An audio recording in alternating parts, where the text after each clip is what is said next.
Well, hello, and welcome back to my kitchen table. I have another question for us to ponder this week. Have you ever said the wrong thing at the wrong time? Or maybe you said the right thing, but you said it at the wrong time in the wrong way. Some folks call this experience putting your foot in your mouth. You know, we can learn a lot about ourselves and about other people if we'll humble ourselves and reflect on our foot in the mouth experiences. Let me give you an example. When our daughter Faith was born, Kathy and I were young, and we had just started following Jesus. Faith was our first child. And I was excited about being a new father, and I was excited about my newfound faith in Jesus. Well, during this season in my life, I tried really hard to line up every experience I had with Scripture. And if I found a Scripture verse that related to what I was experiencing, I would memorize it and share it with other people. Well, I found a verse in the Bible where Jesus used the example of labor and delivery to explain the experience of grief and joy to his disciples. I memorized the verse and had the bright ideal of sharing the verse with Kathy when she was giving birth to our daughter. Between contractions, when she was breathing normal, I laid it on her. Verily, verily, I say unto you, you will grieve, but your grief will turn to joy. A woman giving birth to a child has pain because her time has come, but when her baby is born, she forgets the anguish because of her joy that a child is born into the world. I thought it was cool. I thought it was a great word for the moment. Kathy didn't agree. If she could have gotten out of that bed, she would have thrown me out of that hospital window. I'm proud to tell you that I learned from my mistake. I didn't read Scripture when our boys were born. I was quiet. I was silent. I wasn't silent, but I was quiet. And I asked a lot of questions. Can I get you some water? Can I fluff your pillow? Do you want me to take a walk? Here's the moral of the story. When you feel the need to speak truth in love, it's important to say the right thing at the right time, in the right way, for the right reasons. Over these past few weeks, since George Floyd was murdered, a lot of people have been speaking up, adding their voice and their opinions to the conversations. Some of the voices have been extremely helpful. Others, not so much. Some have said harmful things that didn't help at all, while others remain silent, which says more than you might imagine. One of the quotes I read this week that captured my attention was from Parker Palmer, the author of On the Brink of Everything. Palmer says, I urge those of you who cling to your dream of the good old days to take a nice long nap and dream on. Dream on. The rest of us will stay awake and help midwife the rebirth of America, hoping that our national nausea in the moment is just another symptom that our country is pregnant with change. Is it possible that our country is finally at a place where we're ready and willing to deal with our original sin of racism? Are we ready to work together to dismantle racialized policies and procedures that keep some people living on the margins, poor and frustrated, while others flourish? Are we ready to give birth to a culture that does not favor one group of people over another. Our country is pregnant with possibility.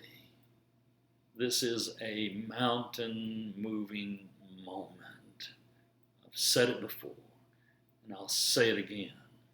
This is a mountain-moving moment, and we have the opportunity to give birth to a new America where everyone matters, where every family has the opportunity to flourish, and every person enjoys the same constitutional freedom as everyone else. I believe it's possible. To get there, we'll have to learn how to talk and how to listen to one another. We'll have to use our voice and speak to one another in love. And those in power must use their voice to join with and add volume to those whose voices are marginalized and too often go unheard. And we'll have to use our ears to listen and learn from our brothers and sisters who don't look like us, talk like us, or vote like us. We'll have to stay awake and stay engaged with each other. We'll have to quit dreaming about the good old days that were good for some and horrible for others, and help give birth to a new and better world for everyone. If we want to give birth to a new America, we must quit letting our words and our politics divide us and learn how to let our love for God and our love for our neighbor unite us. I went to the park last night and I noticed something that added to my hope. There were several posters taped to the base of a statue in the park.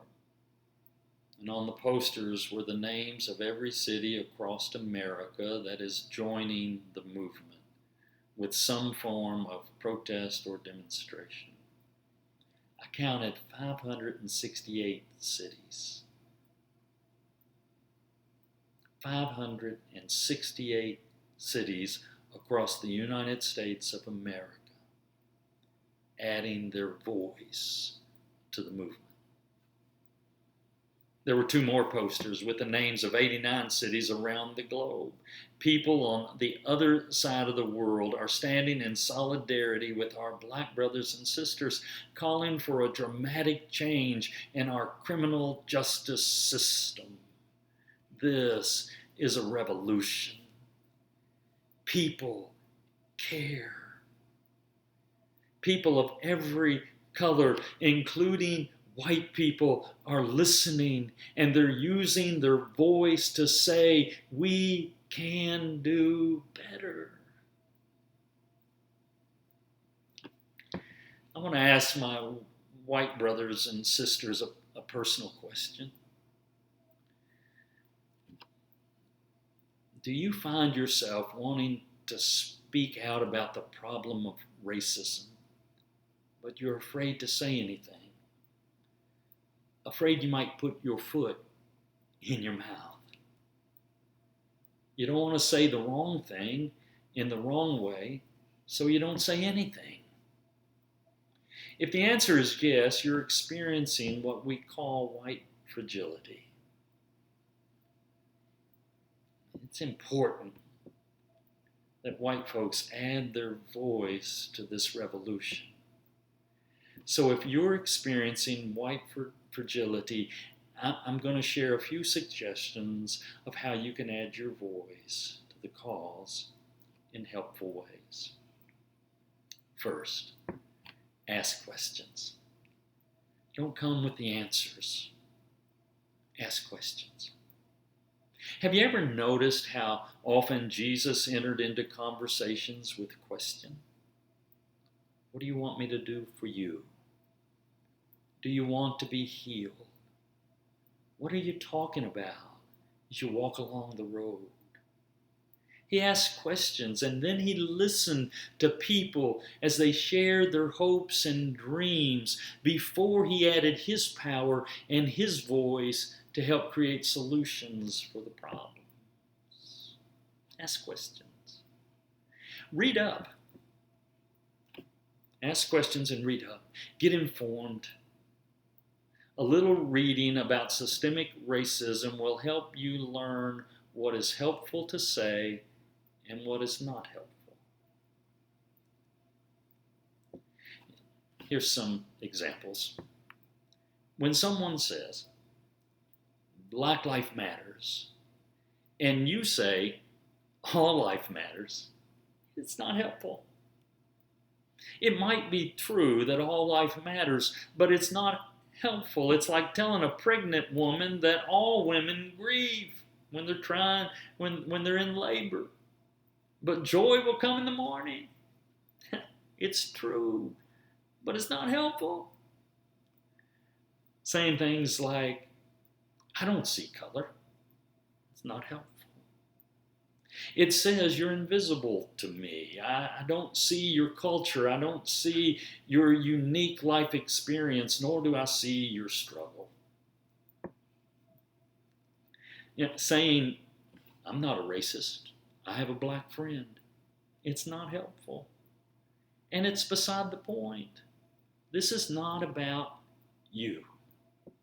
Unless you're a racist bigot, and then it is about you. The struggle is with systemic racism, policies and procedures and cultural norms that favor white people over people of color. White supremacy is the issue. It's not about you personally. So read up and learn how you can help change the systems. Ask questions, read up, and lean into the uncomfortable.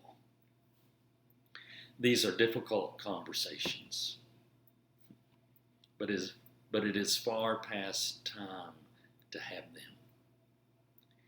When we let our voice for truth go unheard, when we remain silent because it's uncomfortable, the status quo of injustice and racism lingers.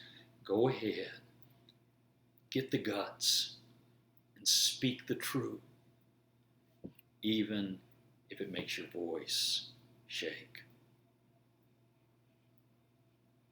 Ask questions, read up, lean into the uncomfortable, and finally, build trusting and accountable relationships with people who love you enough to tell you when you have misspoken.